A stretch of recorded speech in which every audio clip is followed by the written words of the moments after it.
Good morning everyone. Magandang umaga po sa kanilang lahat. So before mag-healing, I'm taking this opportunity to explain why there is healing, or else it will become like a cult. Hindi po ito cult, and there is no magic here. The healing comes from God, and your proper understanding of healing will help you to prolong the healing and for you to have a quality of life, which is from the very beginning, the very reason why Jesus came into this world. Sabi ko po earlier, in order for us to have an access of healing, we must experience God's presence. And this is a very challenging right now. How can we be in God's presence? It is a challenge for us to enter into God's presence. Kahit kayo dasal ng dasal, sometimes prayers becomes too mechanical.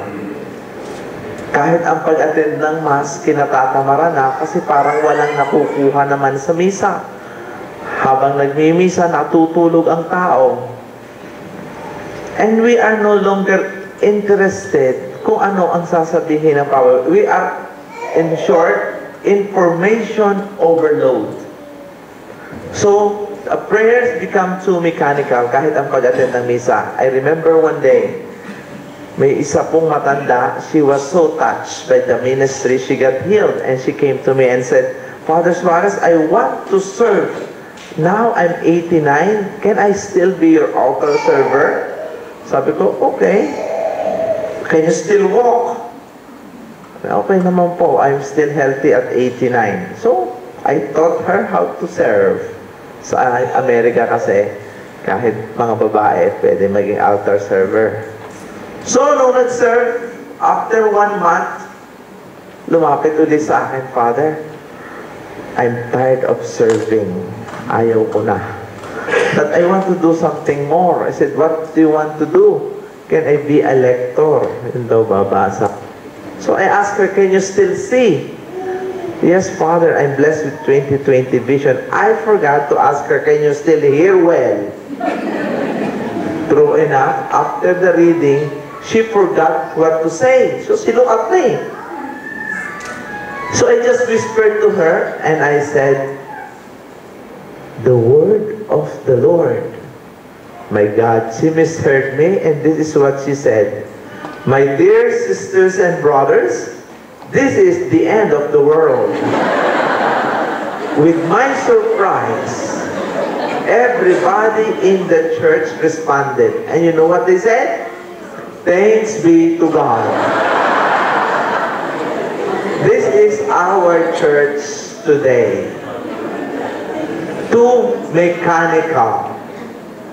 We are too mechanical, and this will not help us to enter into God's presence. That deprives us in experiencing God's power. We lost our sense of focus. So many distractions. Hindi na po tayo makaupo ng matagal. Naiinip na. Buti na lang si Tony Boy ngayon nakakaupo na ng 1 oras. A miracle! May nagsabi sa akin, Father, what did you do to him? He can sit down now for an hour.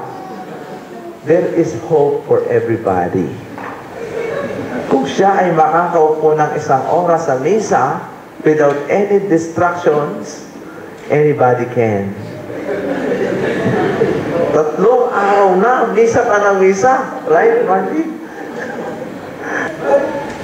What I'm saying here is, God is too merciful that He will do anything and everything for you so that you can be saved once again. Awang-awa na po sa atin ang Diyos. Kung bababa lang siyang muli, ang sasampalin na niya tayo, sisipain pa. We are all stupid. Why we are stupid? Because He taught us everything and yet we do not know how to listen and follow. Because of that, our life is miserable. Before, I thought having everything is heaven. Ganun po ako nung ako'y bata. Akala ko, pumunta ng Amerika, mag-aral doon. That's heaven. Because I came from a poor family. And my God, when I ended up there, I said to myself, Lord, this is not heaven. This is hell. Pabalikin mo na ako sa Pilipinas. So, the key is the peace of mind. The key is God. And I'm so thankful, most of us here, you're here today. This is what, you're all need healing in one way or another. That is the very access of God in us. God created us not as an invincible. We are all mortals. It is a big illusion to think that we will be forever beautiful, forever handsome, forever strong, forever young. No! It is a biological dictum. We are going to regress. So sa mga babae na nandito ngayon, my advice to you is, don't look on the mirror too much. Because you will be depressed. Nakaka-depress ang tumingin sa salamin because what you're going to see is your face regressing. You're not 34, 24, 34 anymore. You're 40, 40, 40 na. No, what I'm trying to tell here is, I want you to look outside and see what else can you do. And this will give you satisfactions. May mission po tayo sa mundo. Hanggang hindi nyo nakikita ang inyong misyon, kayo po ay magiging puno ng konsumisyon. That's why konsumido ang tao, restless. People are restless because they are not finding their mission in life. And once you're not finding your mission in life, you will be forever miserable and restless. St. Augustine once said, my heart is restless until it rests in thee. Sa Diyos pa rin. So that's why this healing ministry, mabuti na lang, nagkaroon ng healing. Kasi ang tao ngayon, you can no longer relate to the world's salvation. Ba naman sa inyo ang masebo hindi? Wala akong pakialam. It's so immediate and prevalent is for you to look for healing. Ang dami kong nare-receive na text, kaya tamo kayo ngayon, punong-puno. Late announcement, puno. Nakatayo ang tao. We all need healing. God is using this opportunity for you to have an access with Him once again. Ang ihihil sa inyo ng Diyos ay hindi lang inyong mga sakit. Yes, it's given. You will be healed physically, but more so, He wants to heal your emotions.